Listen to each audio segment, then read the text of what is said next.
Hello, welcome to Unequal Sequel Extra. Yep, welcome, one and all. It's a big one. It is a big one we've all been waiting for, and we're very excited, and you're all here to hear it, right? That's why you've all come. Yeah, that's why I'm here. Indiana Jones and the Dial of Destiny. The Dial of Destiny. The fifth and final indie movie. Unless, Fifth and final Harrison Ford. Reanimate him in his 90s, maybe. We'll see. They're not. They're going to restart it. Yeah. They're going to go again. They're going to get a new actor. I don't know if they're going to go young Indiana Jones like the TV series that was once. Maybe. Quite enjoyed that. Quite liked young Indiana Jones. Yeah, it was fun. Yeah. But this is not the last we've seen of this character, I don't think. No. Even though, word on the street is, it's struggling in the box office, Rich. Which is surprising. It was absolutely rammed when I went. Was it? Mine was, I would say, 3/4 full. It was rammed, and to be honest, it was fuller in other screens. I was looking to get tickets, and I bought tickets for the one I went to relatively late in the evening because it wasn't as full, and I could get seats easier. But all the others looked really full. What was the audience like? As in parents with kids or adults with dates? No, it was about 9 o'clock at night, so not many parents with kids.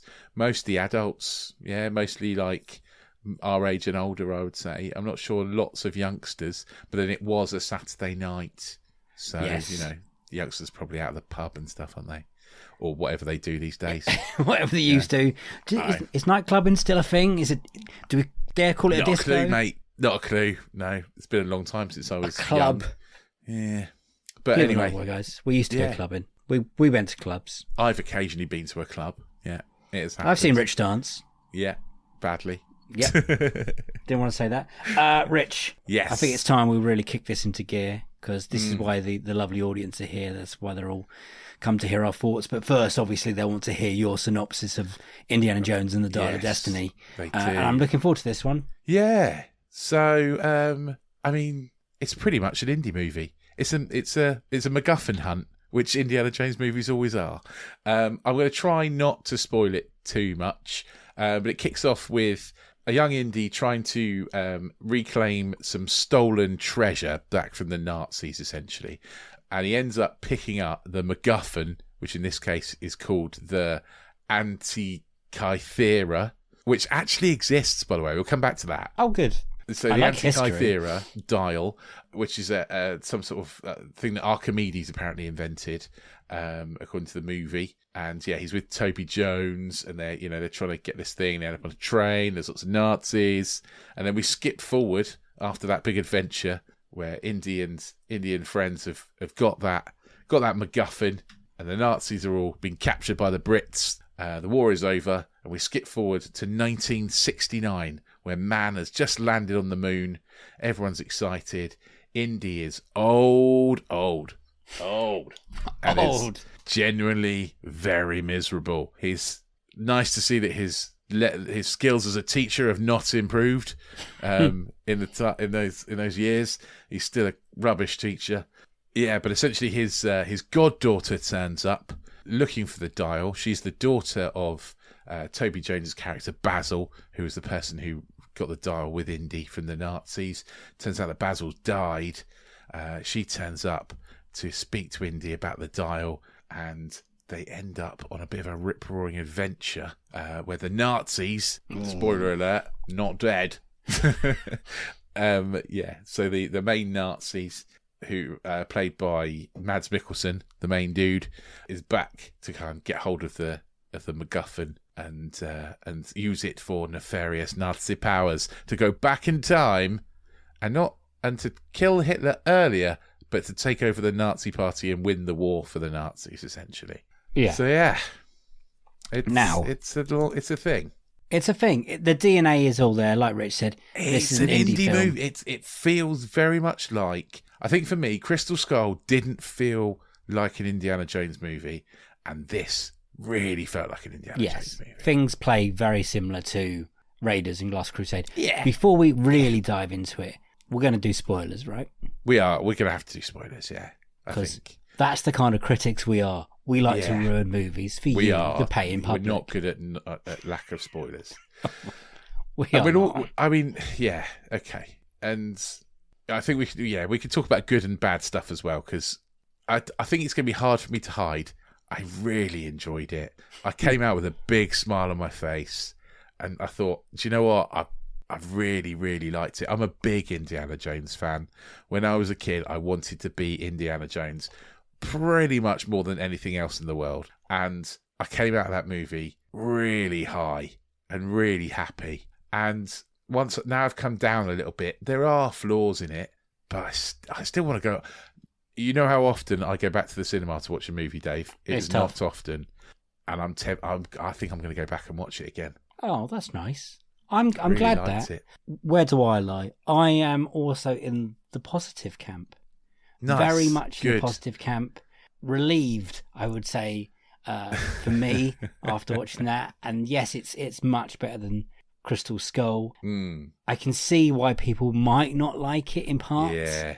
Especially that third act. That third act, you kind of got to go with it. The third act is where I have issues, but it's an indie film. Let's go back and remember that Raiders of the Lost Ark, they do open the Ark of the Covenant.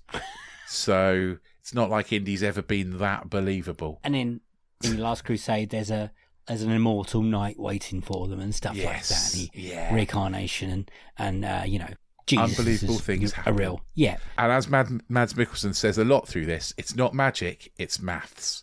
It's mathematics. So, Maths is fucking stupid. Yeah, it's crazy. Right. Let's go through the positive things first. Okay. And then we'll work our way down. I would say the opening, the first few scenes, feel so much like an indie movie that it made me not even notice the de-aging. I was back in 1980, whatever it was, watching Indiana Jones. Yeah. Like I was being a kid again. It's a cracking first half an hour. It's cracking open. It really is. It's so good. And in fact, actually, I know there's going to be some comments about the de-aging because it's not perfect yet. Actually, I felt the de-aging on Mads Mikkelsen was more jarring than it was on Indy. Actually, well, Mads Mikkelsen doesn't look very old as it is, and when he came back, I was like, "Is he kind of rubbery when they de-age him?" Though, well, so did Harrison Ford. Oh yeah, but I mean, for me, it stood out more on Mads Mikkelsen, if I'm honest, and they probably didn't need it as much. It's really good. It de-aging is improving. I really would like them to come forward, redo this in 10 years when we've really nailed it. That would be my wish. There's some scenes like when he's not talking, I think it's really good. They haven't quite nailed skin yet. That's the problem. And it doesn't quite go with the mouth. But it feels like an Indiana Jones opening. It's like a prologue. It's loads better than Peter Cushing in Star Wars, right? We've come on a long way since then. We've come on a long way since Rogue One and the Carrie Fisher problem we've had in that film. This is a much improvement on that. For me, it wasn't enough to take me out of it. I accepted it pretty quickly because it's so much fun. And Toby Jones is there and he's doing this slight comic relief indie companion funny stuff, that fish out of water kind of thing, and it works. And him and Harrison Ford, if it is Harrison Ford or whatever, a body double at that point, going along, it's great fun. There's it's all on a train basically, and again, lots of Nazis. Indiana Jones films are always best when there's Nazis. Yeah, you're right. Yeah, agreed. Yeah, I was thinking the same thing. I was like, lots of Nazis. Definitely an indie movie. That was Tick. That was one of the first ones. That's a tick. Tick, Nazis, Harrison Ford. I think another tick for me is genuinely Harrison Ford's performance. I think it's incredible. I think he does such a good job, both as young Indy and old, embittered, slightly hobbly Indy. Definitely not the action star we've seen previously. Well, time's taking its toll. You can tell he loves this character, though. That's the thing. You see him as Han Solo, and it's kind of like he doesn't really want to be there. I think it felt like he had a blast in this movie. He genuinely wanted to be there. Yeah, absolutely. Because time's taking its toll on Indy. His body is not what it is. There's a few wisecracks of that. And he mentions a few things that's gone wrong with him, and also mentally, he's not in the right place because, spoiler, Marion and him have separated. Yeah. I like what they did with Mutt. because there was a Me big too. issue about Mutt in the previous film and what they were going to do in this film. I was wondering what they were going to do, and I think they handled that really well. Beautiful scene when he's talking to But Helena. also before that, it hints at it before that, right? So there's a shot of Indy's apartment, and the camera pans across like a sideboard, and there's a black and white picture of Sean Connery next to a black and white picture of Shia LaBeouf, and a folded up American flag that they give the families when soldiers die. I did spot American flag. Yes, I did spot that, and I always wonder who died, and I wasn't clever enough to put 2 and 2 together at that point. Oh, I did. I saw it, and I was like, oh, yeah, that's where Mutt is then. And you know that works because Shia LaBeouf was awful in the previous one, and we can all he's one of the worst things. Thank the Crystal heavens Skull. he's not in this film. And Shia LaBeouf, is a hard person to like, and some roles suit him, but that one didn't. No, it didn't. No. So glad that didn't happen. Glad. I was worried about the Marion thing because I love not Harrison Ford. Well, I do like Harrison Ford and Karen.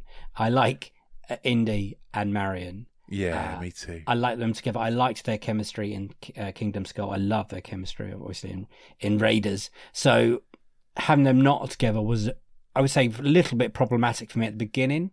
By the time we got to the end, I mean, it all came together in that final scene when Marion turns up, and you, oh man, those two chemistry, even just, it's great, isn't it? Oh my God, that when they're redoing that scene from Raiders of like, where does it hurt scene, and I just had this giant smile on my face, cute, and I just think these two are really good together, and I can see why they didn't put it in the rest of the film, because you needed that angst from Indy. You needed that reason why he wasn't kind of doing what he used to do, and why he was, he hated a lot of people. I think if this had been a Spielberg directed film, you might have ended up with Marion in it. And I think because it's a James Mangold directed film who does Bitter a lot better than... That's an interesting point. I think maybe that's why it works, because I think he does it well. I do think, much as I enjoyed it, I do think it lacks that Spielberg magic. Of course I would say that. Yeah, I can see that, but I do think there is some of that Spielberg magic. But it's handled very well by James Mangold. I liked all the action scenes. The tuk-tuk ride through Morocco is Tangier, great. Yeah. I enjoyed the underwater submarine bit, the Ills bit. I thought was really good. It's very CGI, but actually, again, it's not bad.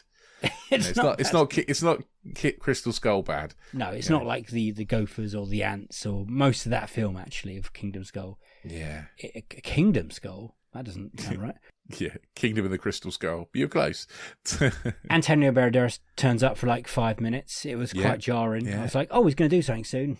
No, he doesn't. He's just there because I think he's a fan. Like, well, that's fair. You don't turn down these kind of movies, do you? So no, it was a very small part. I think another small part, but actually a big impact, was Jonathan Rhys-Davies. Right. Yes. His sour part. I mean, he has a little monologue saying about how he misses the desert and the sea, and how he wants to go on one last adventure. And I just feel like that was brilliant.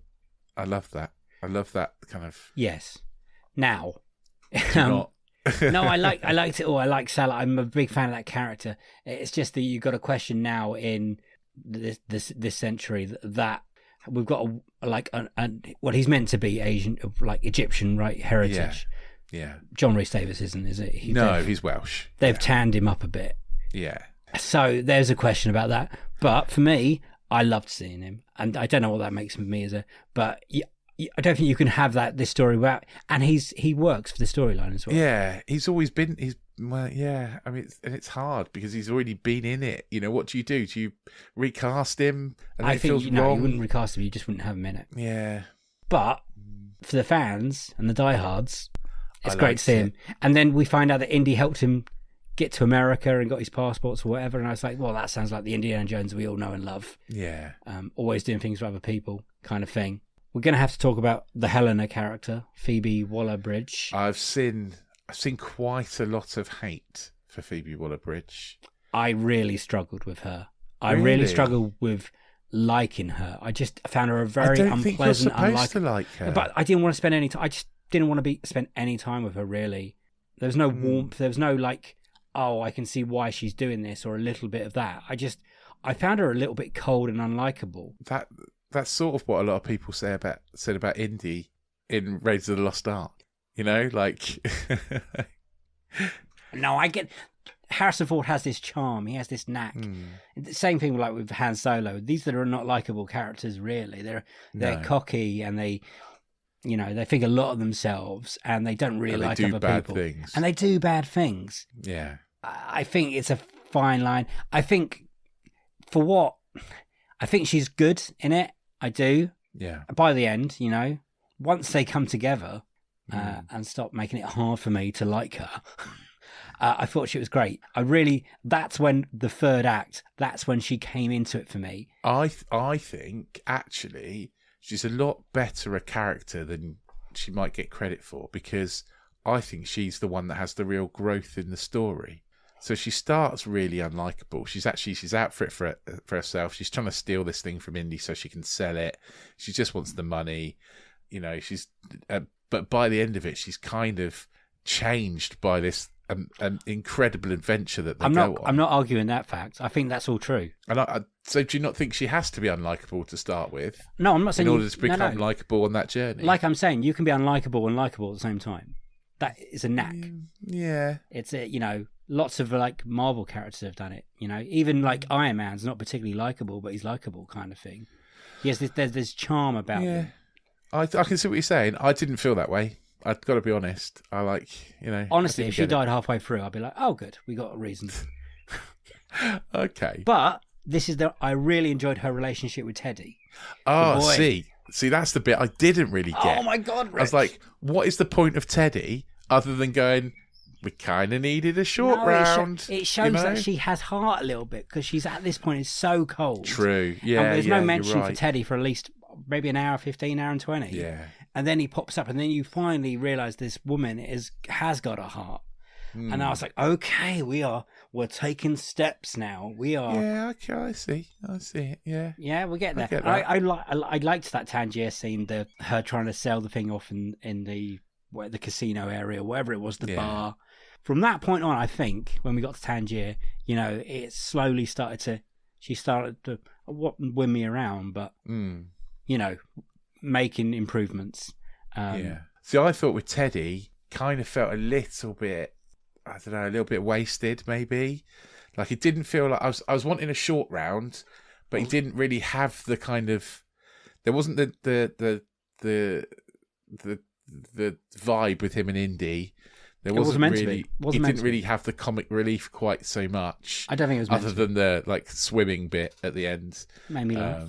Yeah, and I thought that was all right, but yeah, it wasn't quite this. Yeah, I was a bit cold on him, to be honest. He wasn't there for Indy. He was there for Helena. True, you're right. And actually, the whole point of Short Round and Indy is that Short Round softens Indy. There we go. You're right. Is that Teddy softens the same point, Helena? Rich, a little bit. Yeah. I think you're right. Yeah, I'm agreeing with you, Dave. I know. Boring. I think a lot of critics be like, "Oh, they're just trying to do another Short Round. Like you're just trying to tick that off the list." That's a bit lazy, isn't it? Really? Yeah. You can There's no way of looking at it. Not from me, but from I know there are. No. I mean, it's a bit lazy of critics to think that, because actually, like you say, if you look into it a bit deeper, he's not Short Round because he's not there for Indy. Like you say, he's there for Helena, and that's I mean, I get that. I made a point. I get it. You did. You made a really good point, and I've changed my mind. I changed my mind about Helena. She's great. And I guess the major thing that I kind of again, I want to talk about a thing that I did like, which is it's such an Indiana Jones movie, because we all know that in all good Indiana Jones movies, if he does nothing and stays at home, the outcome is still the same. And that's pretty much exactly the same here, right? If he does nothing, Mads Mikkelsen still gets the dial, still goes back in time, still realises he's in the wrong place, still probably dies in a plane crash, and Archimedes still gets his watch, still finishes the dial. Indy doesn't have to do anything. Yes, you're right. You've ruined the film for everyone. I mean, well, that's every Indy film, though, isn't it? If you think about it, Raiders of the Lost Ark, the Nazis open the chest, they all die. He doesn't have to do anything. Like, and they're always going to drink the wrong cup in the end of Crusade. Exactly. They're always going to choose the wrong cup. Like, that's the whole point of an Indy movie. The British turn up at the end of Doom, anyway. Yeah. He doesn't have to do anything, and the result is still the same. It's just a ride. It's just a ride.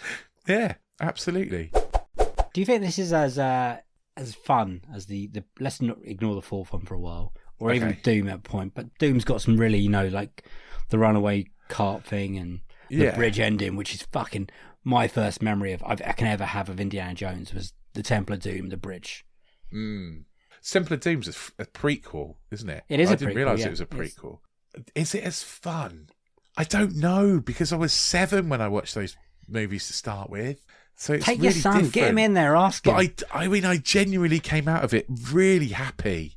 Yeah, and really I was beaming. Really. Like, I drove home whistling the theme tune. I knew there wasn't an end credit scene, and I still stayed for the credits because I wanted to listen to the music. The music is so good, that John Williams. When that kicks Williams in, is perfect. Do you know what's also great? The font. As soon as it started, and they had that Indiana Jones font of just the credits of like the associate producer. It's all that classic India. I was like, oh, we are off and running here. And the red line going across the map. It had the map. It had so indie. It's the DNA so is there of an Indiana Jones film. Even that weird twist for the third act. Yes. Yeah. And now, so that is probably my biggest.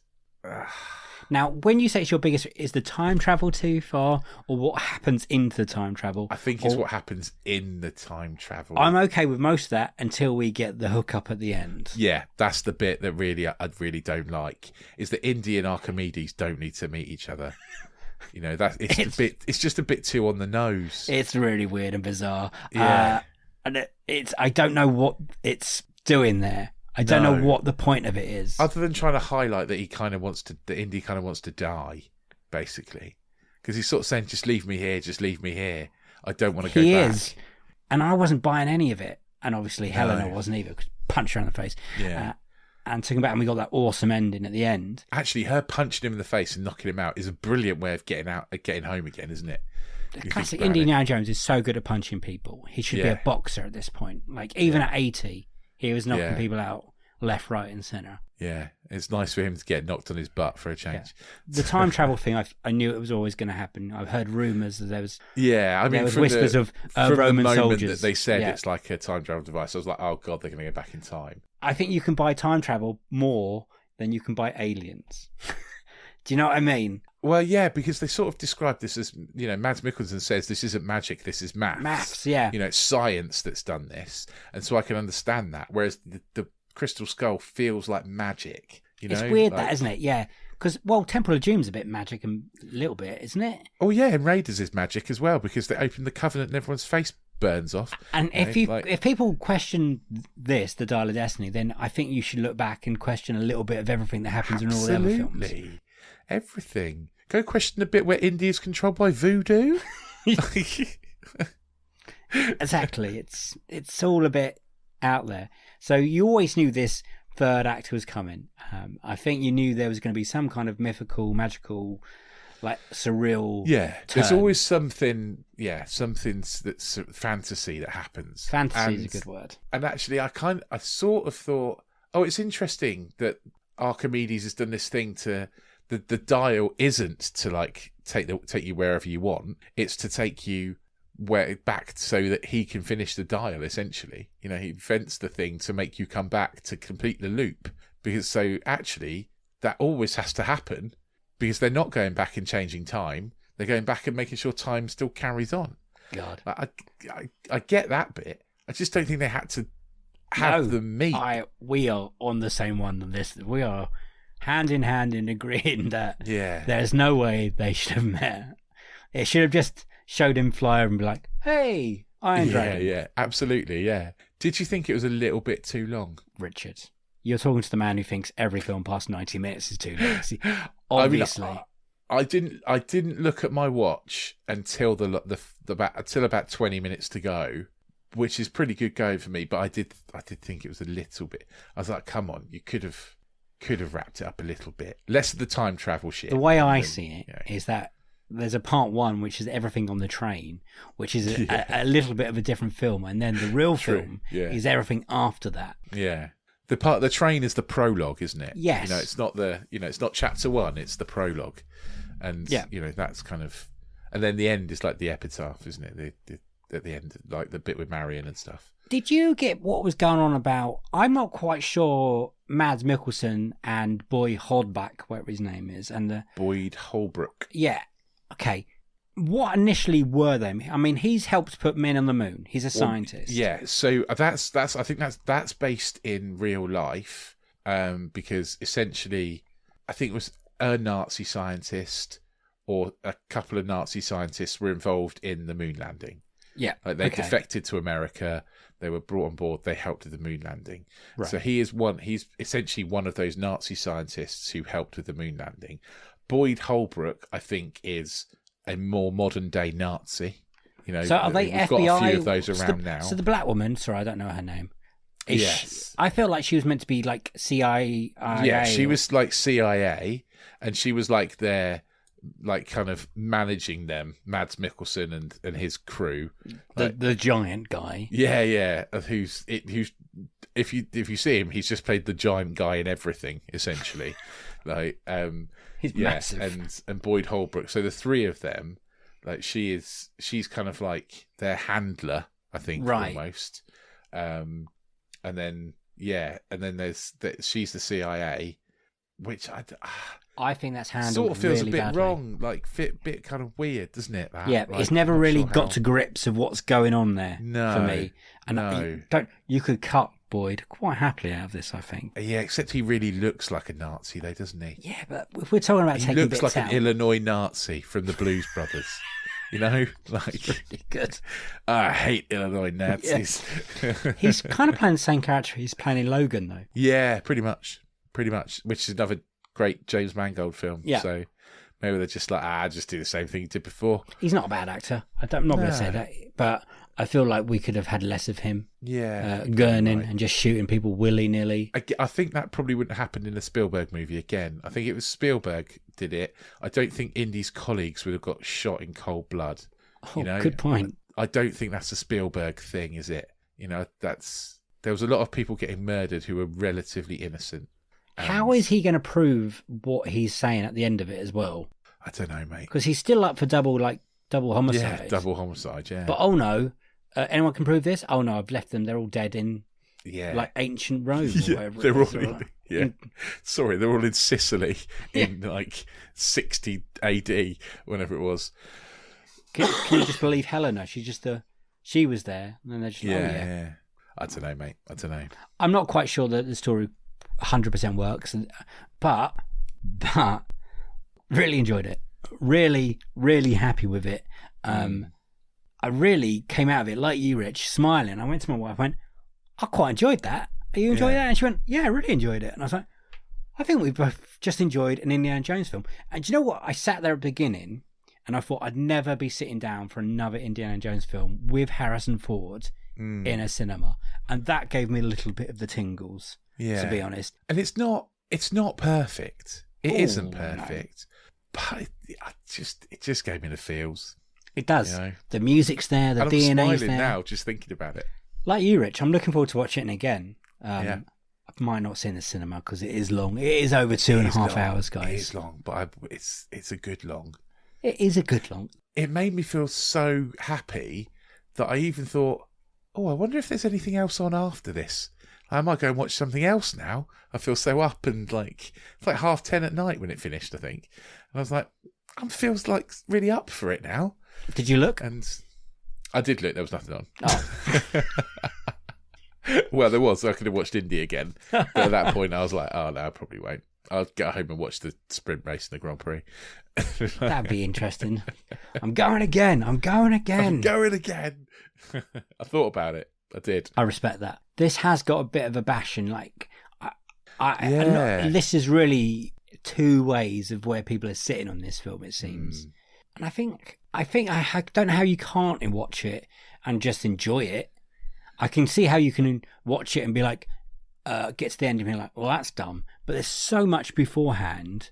Yeah. Like the action scenes, the tuk-tuk, the dive in, the beginning. Like, I mean, there's 3 big scenes there. Sometimes the bit between them don't work. I think the CGI has left a lot of people cold. A lot of people. Guys, that CGI is so much better than what we had in some films. It's a lot. I mean, it's a lot better than Ant-Man. Let's put it that way. Like, it's probably a lot better than The Flash. Yes. I think that's a big thing. I'd be interested to know, because I'm a again, like you were saying about you shouldn't review Spielberg movies. I shouldn't review Indiana Jones movies, to be honest, because How do you feel about Crystal Skull? You're not a fan of Crystal Skull. I hate Crystal Skull. I hate it. See, I hate it from the very beginning. You're okay I hate to it from the review. fridge onwards.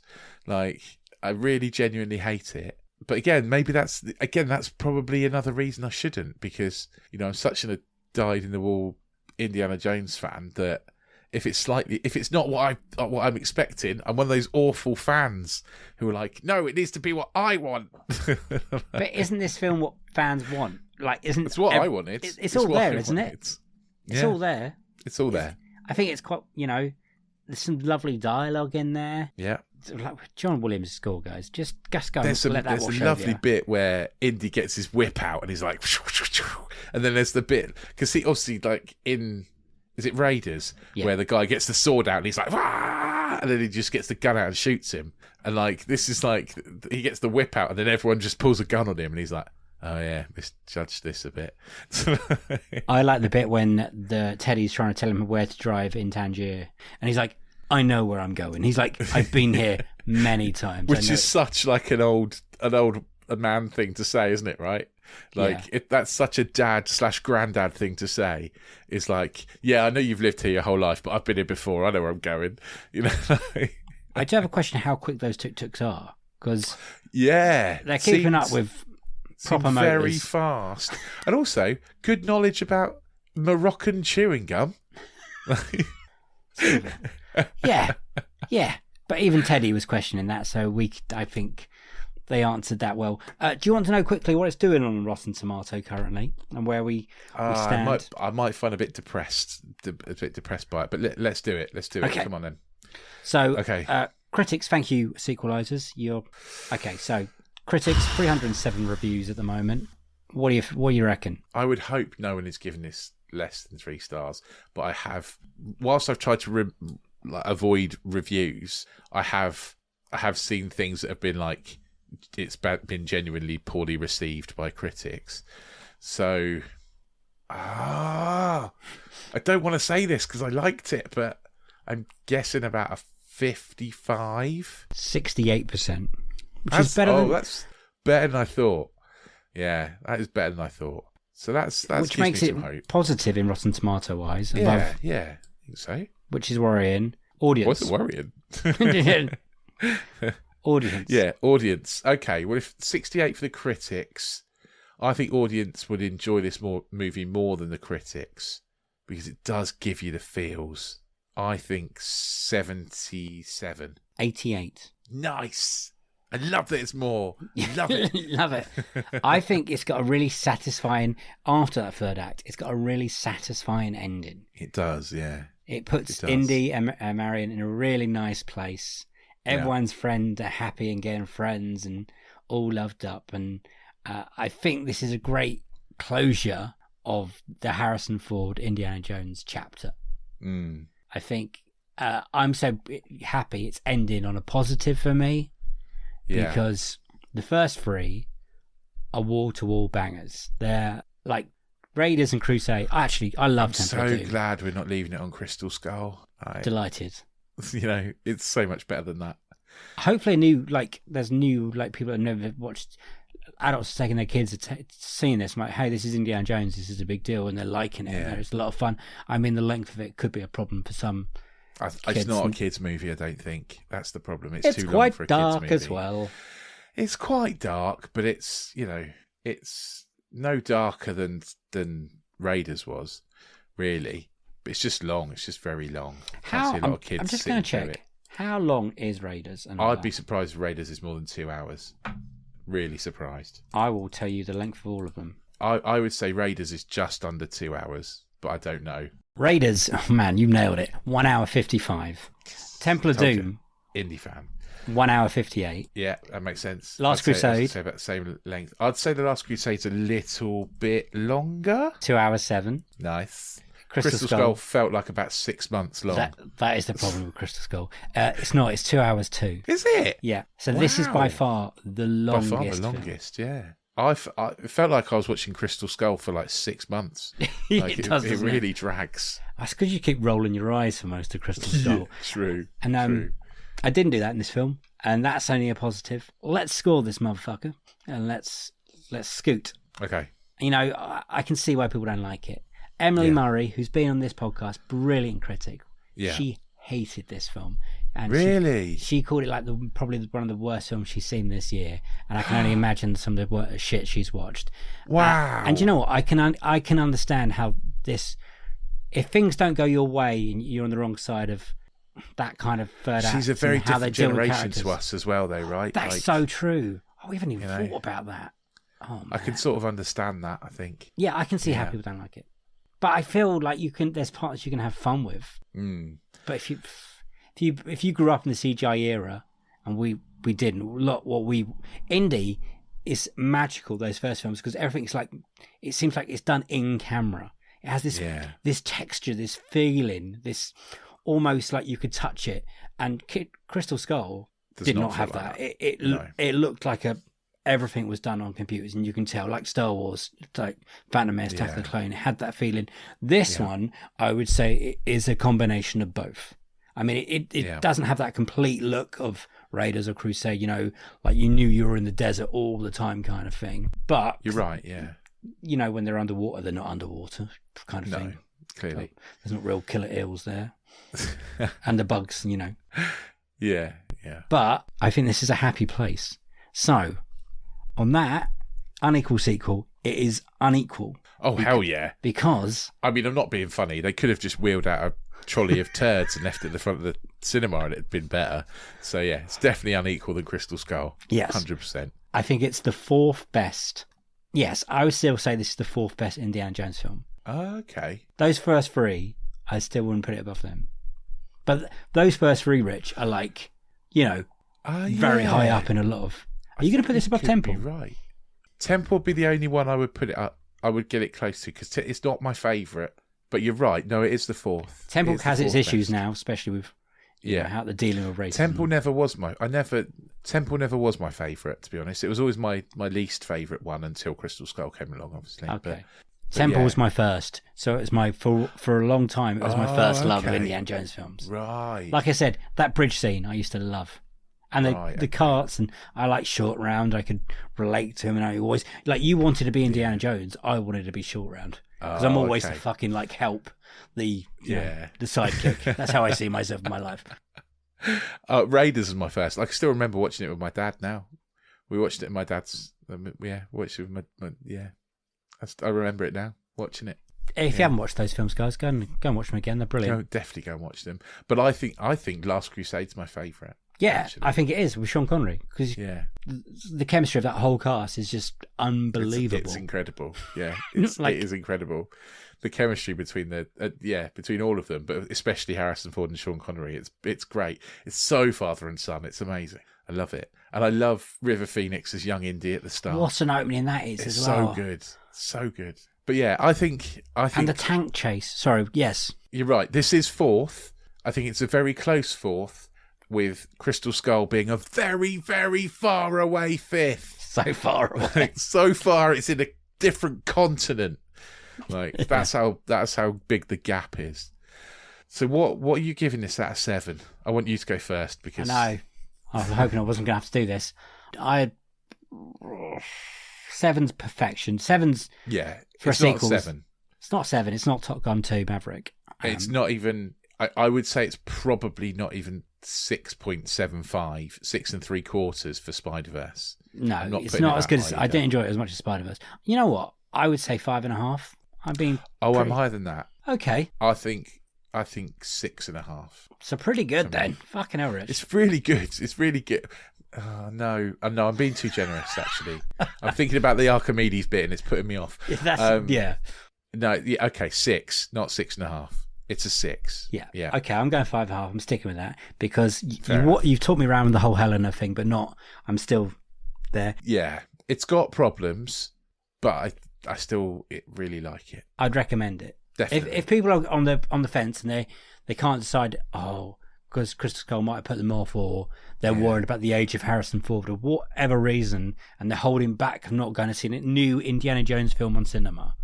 I mean, that should be your first point of call, like selling it. And also, I think there's a lot of themes in this that are actually for sort of aimed at older people, or at least like people like us who think about aging and watching your heroes age. Or myself age. Well, yeah, and that's the other thing is I was watching this and watching Indy run, and I was like, oh yeah, I run like that. And I'm like, I'm 40 years younger than him. Yeah. Oh, my shoulders are falling apart as well. Yes, I do. Yeah, I would push for people to go and see it, and just go and make up your own minds. If we haven't ruined it enough with our spoilers. Well, yeah, we might have done. But go with an open mind, and if you really hate it, then that's fair. Let us know. But don't like it and don't not like it just because we've told you or someone else has told you. Yes, it's a big screen experience, because let's just say again, it's a John Williams score. We ain't got many of those. This is a John Williams score, right? Is this his last one? It is definitely a John Williams score, yeah. If it's not a John Williams score, they owe him a hell of a lot of money. John Williams, yeah. Music by John Williams. Of course it is. It was always going to be, right? I was just making sure, because he is like 92 now, Rich. Yeah. We do not have not getting many John Williams score left in us. And everyone that we get, we should grab with both hands and go and listen to the best way we can, which is in a cinema on a big screen. I didn't see it in the IMAX. I saw it on an iSense screen, Dolby surround sound, Atmos. Brilliant. I didn't see it in IMAX or iSense. It was just a normal screen. So I might go and watch it in IMAX next. There you go. That's a recommendation from us, and it's a positive recommendation. Would you like another recommendation?